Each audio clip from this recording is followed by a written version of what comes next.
Hello and welcome back to another episode of Coffee with a Kick. I'm here. I'm Xander. That's Keegan. Matchday 29, just before the international break that is currently ongoing. You know what? Some big things happened this week. I think some potentially big things happened. Any highlights that you want to get to before we start off with Everton and West Ham? No, not really. Not for you, really, no. Yeah, not for me. Strange weekend, though. A couple of upset, honestly. A couple things went exactly how we thought, but most? We both had a perfect pick. That's true. We both had a perfect pick.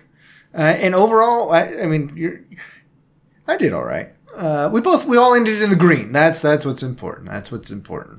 But we'll start off with that aforementioned Everton and West Ham match, a 1-1 draw. Everton leaving it very late with a Jack O'Brien 90+1 to pull even at home against West Ham, which you had as your perfect pick. Yeah, this was your perfect pick. It just felt like literally it went, not like as late as it went, but it went as expected. Yeah. Like I thought they'd be pretty evenly matched and the stats would agree.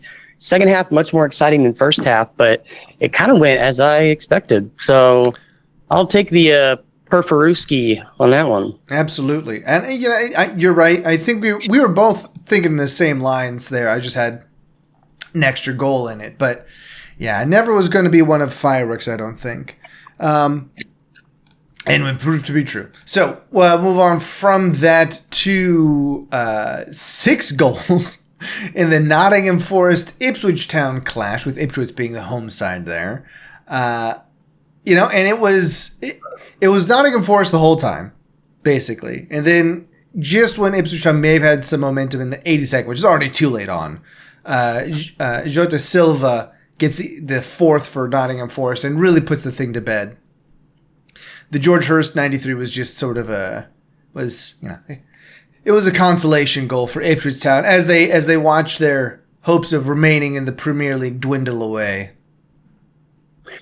Yeah, this one, I felt like Ipswich actually played pretty decently in this one, especially early on. Like it really was, Ipswich was playing pretty well until that, what was it, like 6 minutes? They scored 3 goals. Yeah, starting 35th is 3 goals in 6 minutes. Yeah, Nikola Milinkovic. That's not quite it. Nikola Milinkovic. And then Anthony Elanga gets a brace. Yeah, it really was just a storm. Because I felt like Ipswich was playing pretty well.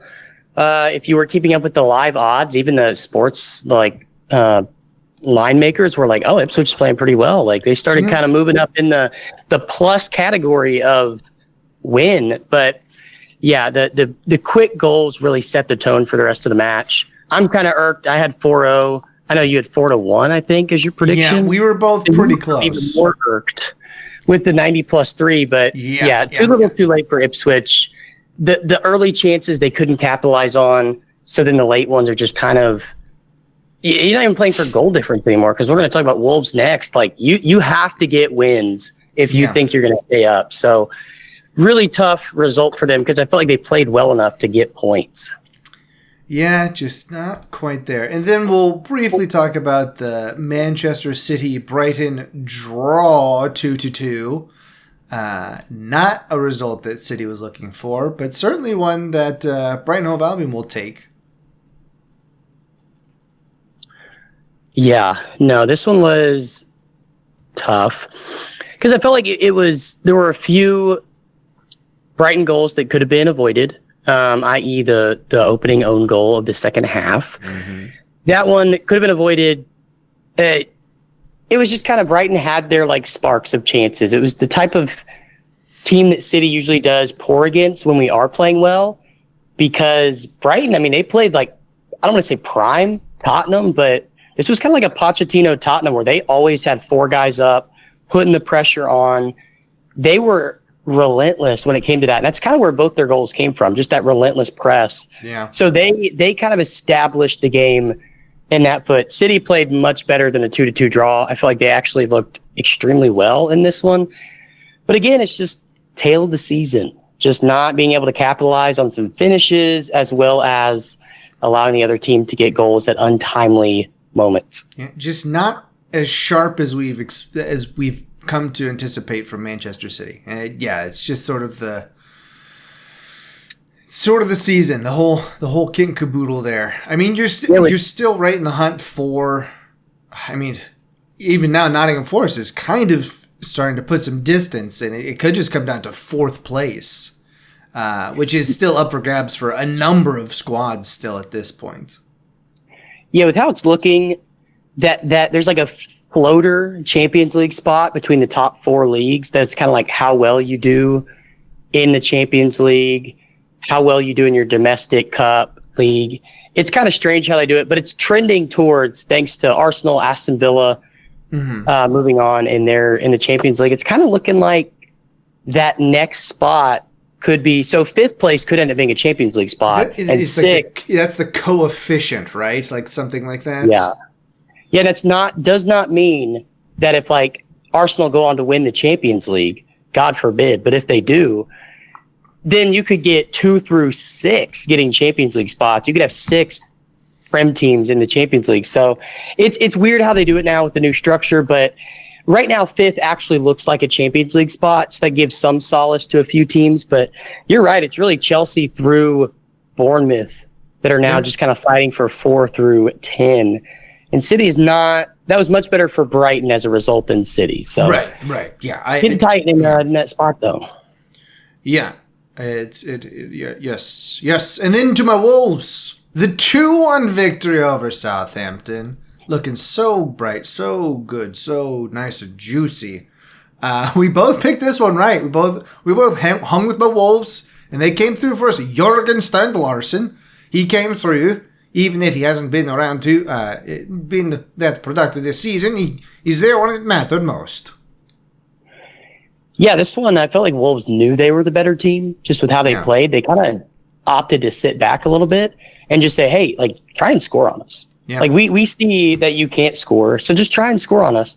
And they got one there closer to the end. I think it was 75th minute around there. But having that kind of style of play kind of reassured what I've been saying for the last few weeks, where like Wolves know that they're better than the other bottom 3. It's just, can the results follow?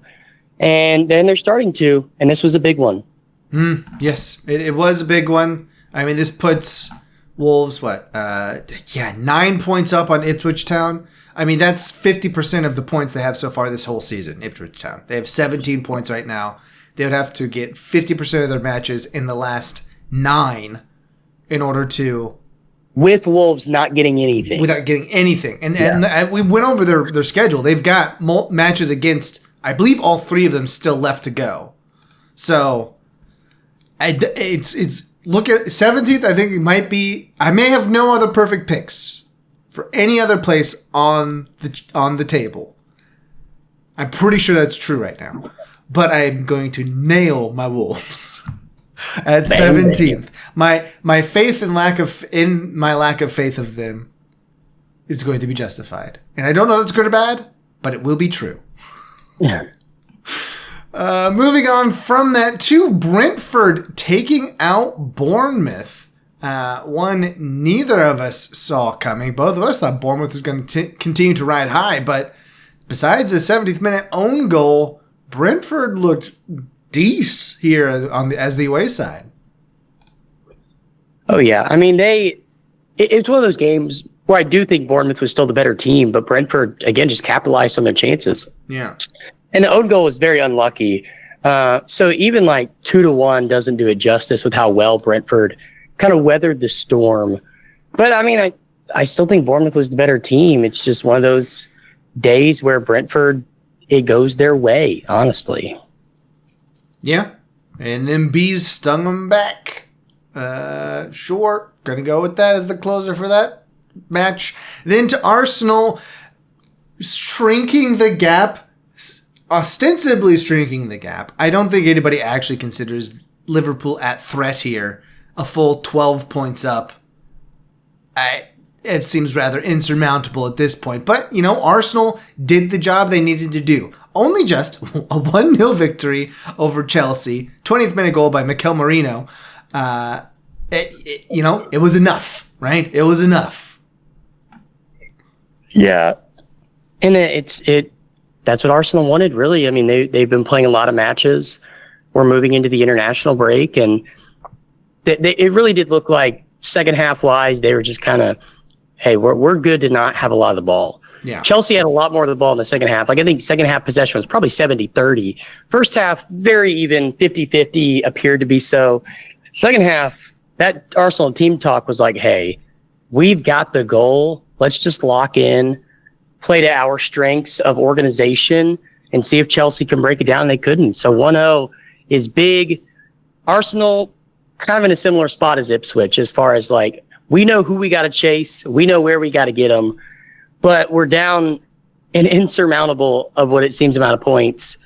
And we need the other team that we're chasing to not get any more points the rest of the season. Basically. And that won't happen. No. Liverpool has solidified the title at this point. 9 games left, up 4 games.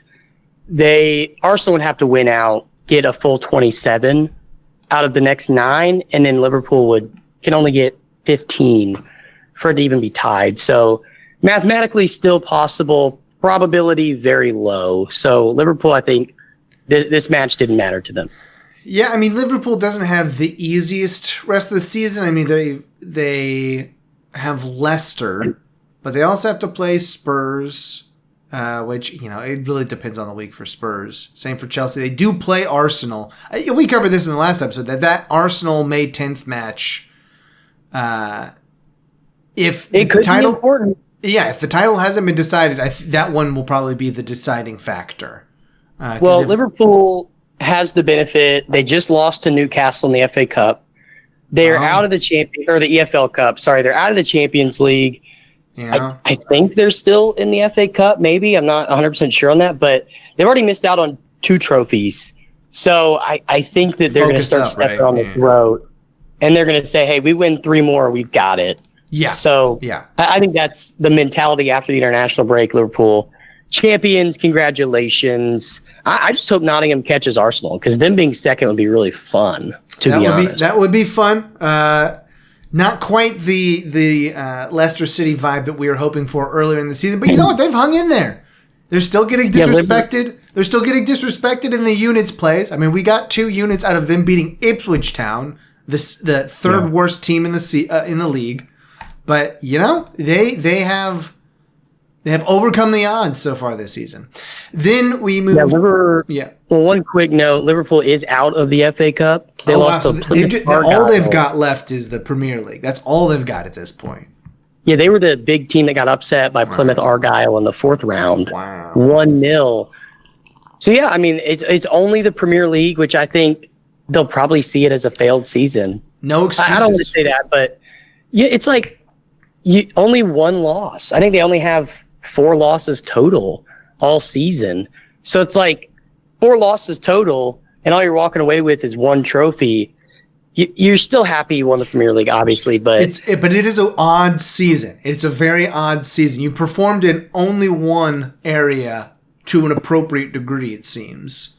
And City have performed inappropriately in every area. So I can't really talk much about Liverpool not getting a trophy, but hey, I think City won the Community Shield, so I'm good at that. You guys are still in the FA Cup, right?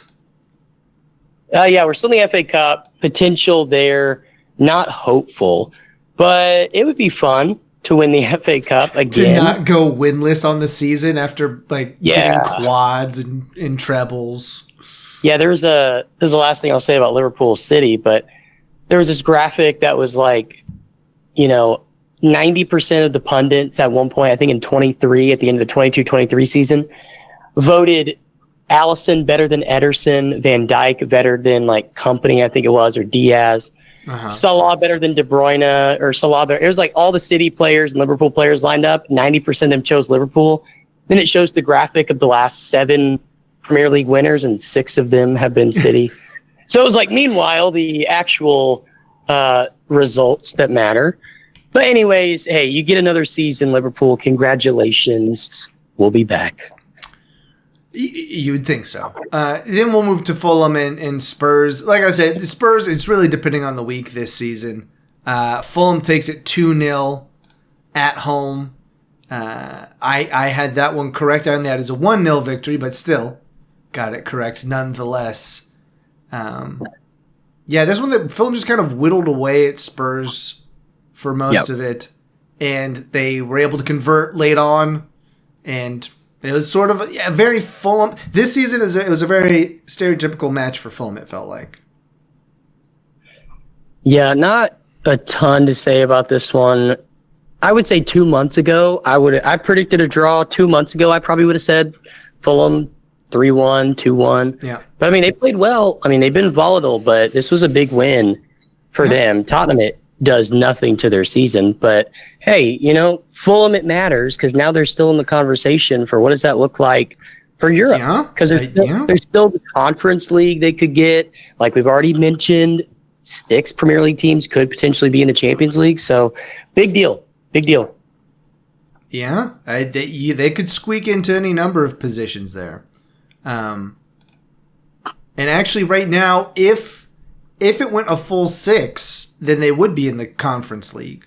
Because the Europa League qualifier gets bumped down 2, Conference League gets bumped down 2, and that would be Brighton going to the Europa and Fulham going to Conference if all things hold and a Premier League side wins the Champions League, which, that may or may not hold true. And then we wrap up the season. I was trailing in the units the whole weekend, and then we get to Monday, and Manchester United comes through for me, a perfect pick of my own, a 3-0 victory for Manchester United. As much as I hate to see Manchester United win, if they're going to, I prefer that they do it when I pick them to win 3-0.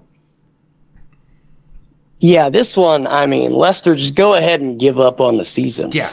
Talk about at home, Man U's playing better, but I mean, they are nowhere near where they should be. And this one, I mean, it looked like they just gave up. Like they went into the game thinking, we don't have a shot. They already saw that Wolves had won. They're like, we can't get 9 points in the rest of these matches. We've got City up next. Yeah, Leicester, one of those teams that made a mid-season manager change back in December. Yeah. Horrible decision. Their new manager has, I think, 4 points since he took over in December. He's lost like 13 or 14. My goodness, They have won one time since December 14th. Yeah, I mean, all the others are losses, not even draws. So if he took over, you're saying he took over on December 8th? For that match against Brighton? That was his. I remember it being his second match. He won. It was a big deal. He won his second match. So he took that. So that would be the one against West Ham. He won the second match against West Ham. Yes, that would have been that December 14th match. That's December 3rd. December 3rd. So if that was his second match, then he has a total of 7 points since match day 13 when he took over. And they were in 16th when he took over, and since then, they have won twice, drawn once, and lost the rest of them. It's a bunch of red dots on here. What is that? 7 plus 6, 13 matches. Yeah, he was appointed November 29th, 2024, and West Ham was his first win, home debut. Yep. And draw the next week, and you're like, oh, hey, doing all right. And then loss. Win against Tottenham. Loss. Yeah, it hadn't even been competitive in a lot of those. So it just feels like you had a guy. I think it was.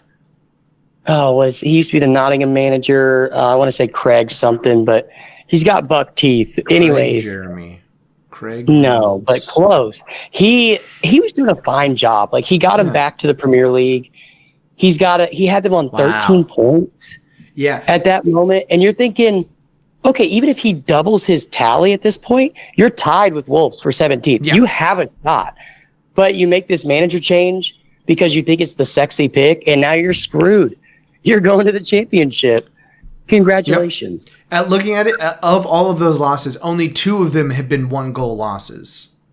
Yeah. Only 2 of those 13 have been 1-goal losses. Everything else has been multi-goal defeats. That was Aston Villa 2-1, and then the 1-0 loss to Chelsea last week on the 9th. Yeah, as the owner, you're kind of like, well, I can't fire him. I got to stick with him.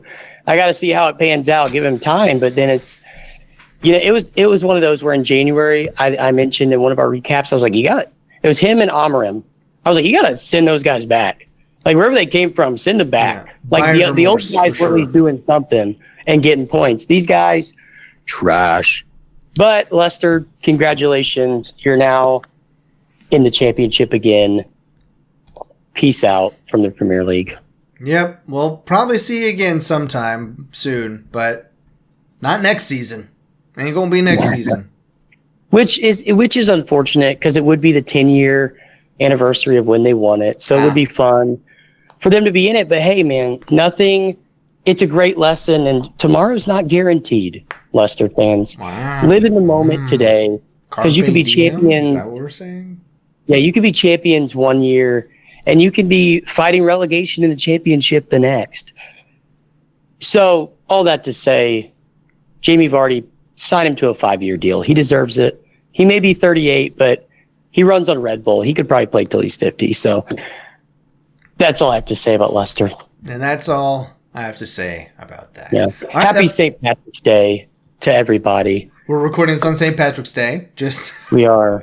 Yeah. Well, I'm wearing my green. Oh. I know the episode's not coming out on St. Patrick's Day, but it's like if we record on Christmas, we gotta say Merry Christmas, That's right. I think we've done that. I can't remember now, but yeah, it would be. If we really tried, we could probably post it on St. Patrick's Day, while it's still in St. Patrick's Day in Hawaii or something like that. But outside of that, I ain't staying up that late. I ain't staying up that late to do the edit. But yeah, that wraps up Matchday 29. We will be back in April, basically. I think, April 1st we'll be back because we've got Premier League action on April Fool's Day itself. And that's what we've got next on Doug. Anything you want to say before we hit our own international break? We're coming down to the wire. It's been a heck of a ride.